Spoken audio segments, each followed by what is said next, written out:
Greetings, partners, lovers, friends, and strangers. It's time once again to take another deep dive into sports with me, the Nate DOG. Hoping that you all are having a very pleasant and prosperous day or evening or whenever you happen to be hearing this. This is a special Michigan edition of the broadcast today. So I've got some things I've got to say. Hoping you'll be nice enough to stay. You definitely deserve a break today, except for the haters. I'm coming for you today. And I'm going to do things my way because it is my channel. So, with that being said, let's go to the opening spread. And where do I begin?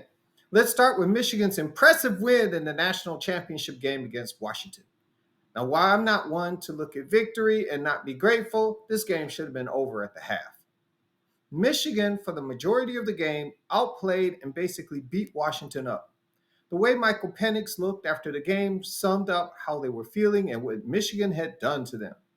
Joel Klatt, who I think is one of the best college football analysts in the mediaverse, described Michigan as a boa constrictor that wears you down and slowly squeezes you into defeat. Washington's high-powered offense was slowed down to a touchdown and 2 field goals. They only got 46 yards on the ground. They turned the ball over twice, which led to Michigan points. Michigan ran all over Washington, amassing 303 yards and 4 touchdowns. In short, this was a no doubt about it victory. But instead of Michigan receiving flowers, instead of accepting Michigan as the champ like they did Georgia and Alabama in years past, I see the internet is busy at work looking for things to besmirch this great victory. So before I put college football on the shelf until August, let me explain a few things. Now, if it doesn't apply, let it fly.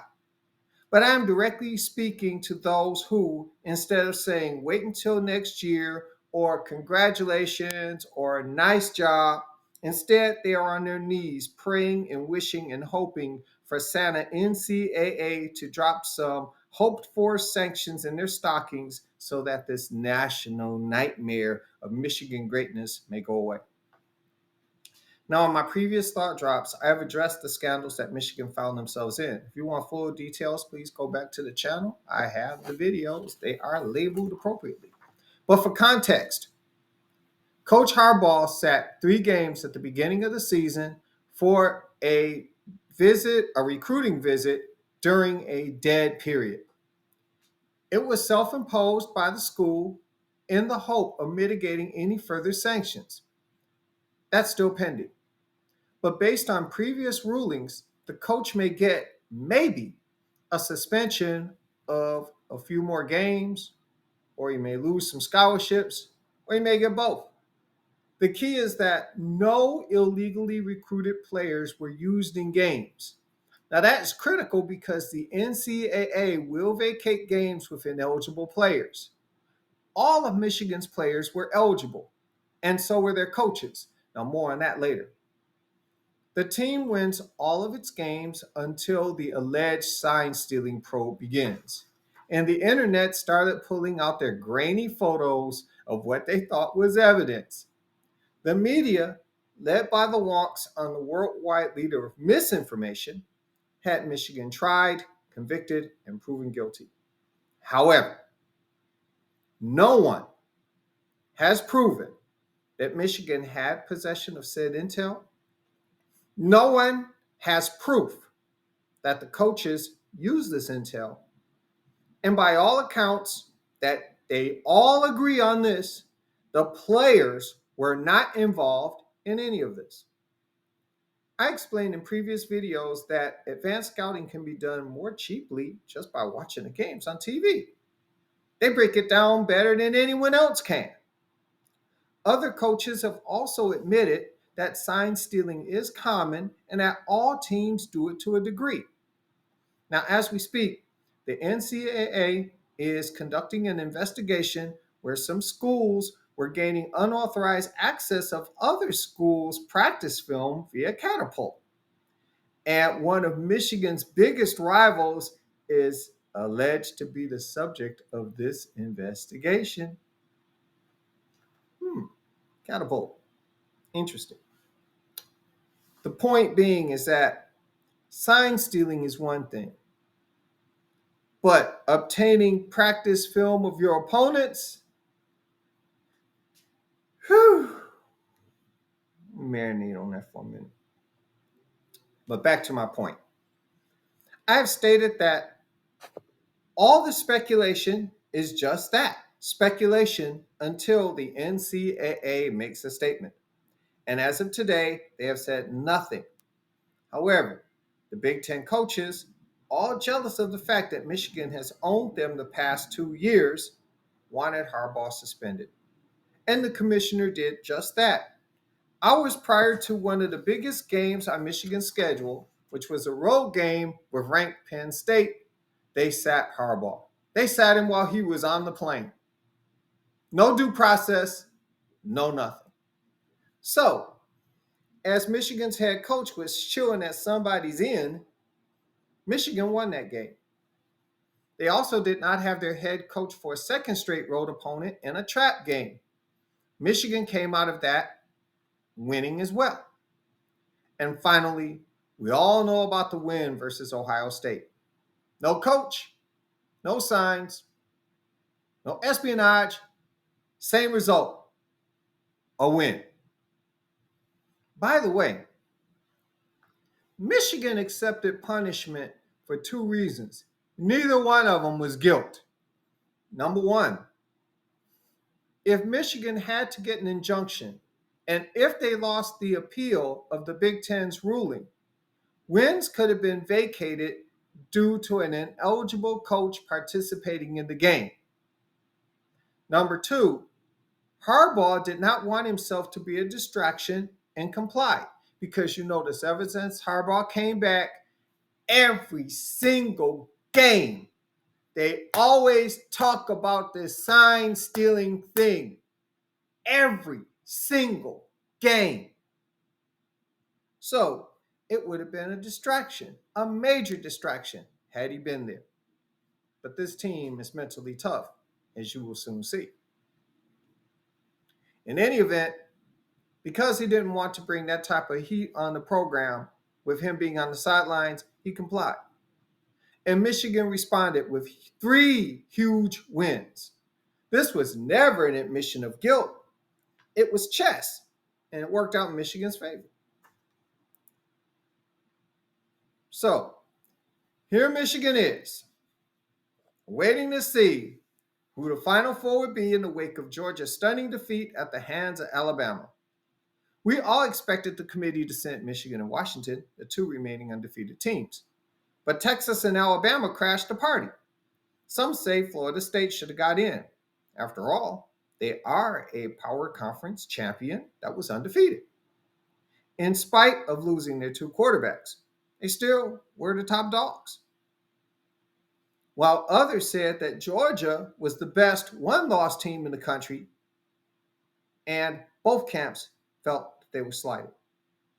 However, Texas and Alabama gets in the playoff. When Alabama is mentioned, the sound of surprise hits the room. Just like I was surprised, just like you were surprised. And if you put some truth serum in Alabama people, they were probably surprised too.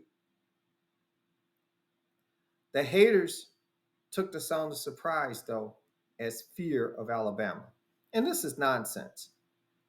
In the playoffs, you are facing arguably the best 4 teams in the country. So the fear of Alabama was the prevailing thought with some of you people out here. But that's fine. It was just another dragon to slay. Thus, they played in the granddaddy of them all, the Rose Bowl, and in front of the millions and millions watching. And as long as the members of Michigan Team 144 takes breaths, they will all remember 4th and 3.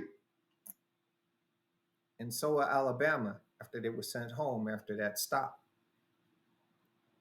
And then the championship game against the Huskies. The Don saved his best game for last. 2 touches, 2 long touchdown runs. Edwards had as many yards and 1 touchdown carry as the entire Washington team had all game. It was not a pretty victory. But there was nothing pretty about this season except at the end. Soft schedule? Well, the first three were cupcakes. And then the next four were conference games versus the Big Ten West, which the East, let's tell the truth, the East just feasts on the West. Then comes the so called scandal with the rival Michigan State on deck. How do they respond? They shut out Sparty. Then, in the home stretch, with their coach on suspension, they beat number 9 Penn State on the road. They beat number 2, the rival in previously unbeaten Ohio State. They shut out number 18 Iowa to win the Big Ten championship, then beat Alabama in previously unbeaten Washington. Ladies and gentlemen, the evidence I give you was not manufactured in some dude's basement, nor was it manufactured here in the penthouse. It unfolded in front of your eyes. My 4 and your 2. You saw what I saw. The problem in this country is that people have not learned how to be gracious in defeat.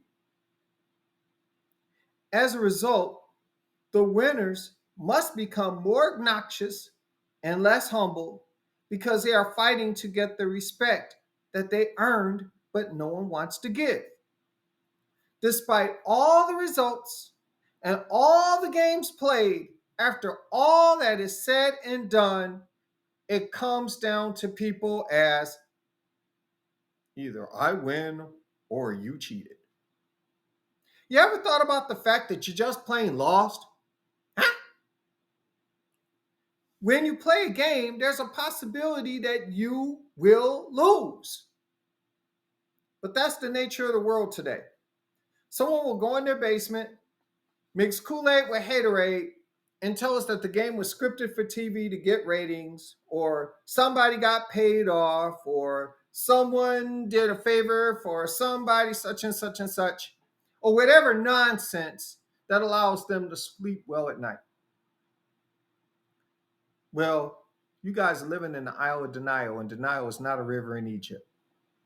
This situation that you have is something that only acceptance of truth and therapy is going to cure. And there isn't a doctor in front of my name, so I can't help you. But at the end of the day, you cannot unsee what we all saw. Michigan climbed up that mountain, and today they are the kings of the college football world. As one other famous champ once said, if you don't like it, learn to love it. Because this is the best thing happening today. Woo! Oh, just let you know, the Nature Boy is also a Michigan fan too. So, that's about it.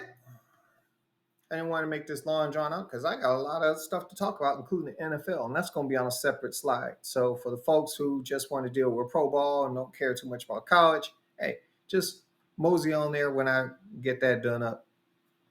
But I do want to thank you for watching this special edition.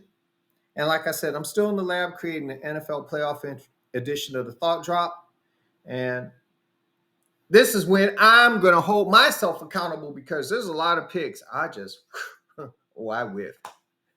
And I'm not going to sit up here and say that somebody cheated and this, that, and the other because I'm the all great and omnipotent Oz. No, there's some that I got right on the money, and there's some where the money just ran out on me. But I'm going to put it out there. I'll report. You decide. And that's what we'll do. So watch out for that one coming soon. So until then, this is me, the Nate DOG.